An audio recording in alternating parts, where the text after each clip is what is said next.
নমস্কার বন্ধুরা, রিমি পুতুলের রান্নাঘরে সবাইকে স্বাগত। প্রত্যেক দিন আমরা যে সমস্ত নানা রকম রান্নাবান্না করি তার মধ্যে কিন্তু একটা চচ্চড়ির রেসিপি থাকে। সেটা বিভিন্ন সবজি দিয়ে হতে পারে। আমি আজকে বানাবো সেই রকমই একটি চচ্চড়ির রেসিপি। খুবই সাধারণ একটি রেসিপি, সেটাই আজকে আমি বানাবো। চচ্চড়িটি বানানোর জন্য আমি কয়েকটা সবজি আগে থেকে কেটে ধুয়ে রেখেছিলাম। এখন দেখিয়ে দিই কি কি রেখেছি তার মধ্যে। এখানে রেখেছি এই সবজিটাকে বলে কুঁদরি। আমি এখানে কেটে নিয়েছি বলে ঠিক বোঝা যাবে না বলে সেই জন্যে আমি কয়েকটা গোটা আলাদা প্লেটে করে রেখে দিয়েছি। এগুলোকে বলা হচ্ছে কুঁদরি। এই সবজিগুলো বর্ষার সময় বেশি পরিমাণে পাওয়া যায়, কিন্তু সারা বছরই অল্প স্বল্প পরিমাণে পাওয়া যায়। নিয়েছে কুঁদরি, আলু, বেগুন, ক্যাপসিকাম, একটা মিডিয়াম সাইজ পেঁয়াজ, একটা টমেটো আর কয়েকটা চেরা কাঁচা লঙ্কা। এছাড়াও কিছু কিছু মশলার উপকরণ আছে, সেগুলো আর দেখালাম না। তাহলে এবার উনুনটা জ্বালিয়ে নেব। উনুন জ্বালিয়ে কড়াই বসিয়ে দিয়েছি, আর কড়াইতে সামান্য সর্ষের তেল দিয়েছি। সর্ষের তেলের উপরে দিয়ে দিলাম একটা ফ্যাটানো ডিম।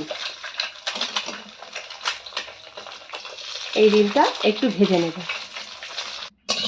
ডিমটা ভেজে নেওয়ার পরে ওই কড়াইতে আবারও কিছুটা সর্ষের তেল দিয়েছিলাম। তেলটা গরম হয়ে গেছে।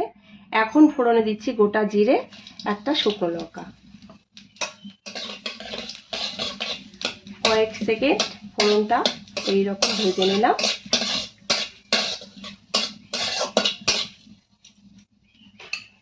এবারে প্রথমেই দিয়ে দেব কেটে রাখা আলু।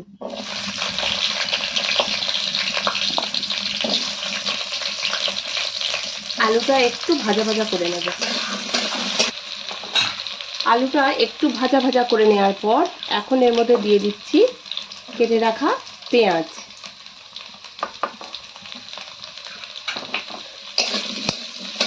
পেঁয়াজটা একটু নাড়াচাড়া করে নেব। পেঁয়াজটা আলুর সঙ্গে একটু নাড়াচাড়া করে দিয়ে দিচ্ছি এর মধ্যে কেটে রাখা কুঁদরি।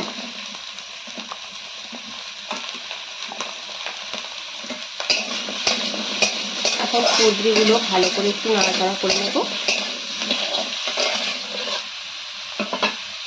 কুঁদরিটা দিয়ে নাড়াচাড়া করে নেওয়ার পর এখন দিয়ে দিচ্ছি এর মধ্যে টমেটো কুচি।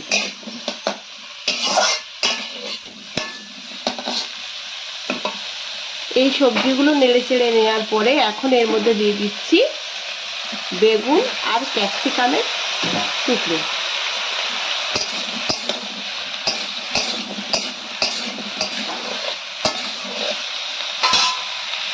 দিয়ে দিচ্ছি তিনটে চেরা কাঁচা লঙ্কা,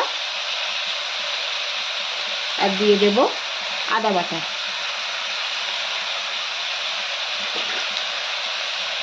দিয়ে দিচ্ছি স্বাদ মতো নুন।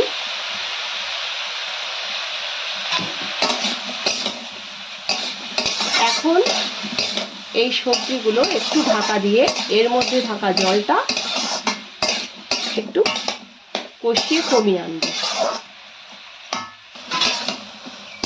নুন দিয়ে ঢাকা দেওয়ার পরে সবজির মধ্যে যে জলটা ছিল, জলটাতে অনেকটাই সবজিগুলো কমে এসেছে। এখন এর মধ্যে দিয়ে দেব জিরের গুঁড়ো, দিয়ে দেব হলুদের গুঁড়ো,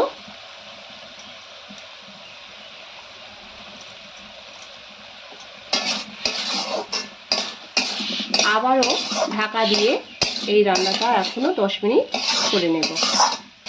ঢাকা দিয়ে রান্নাটা 10 মিনিট করে নেওয়ার পরে এখন এর মধ্যে দিয়ে দিচ্ছি হাফ বাটি পরিমাণে জল।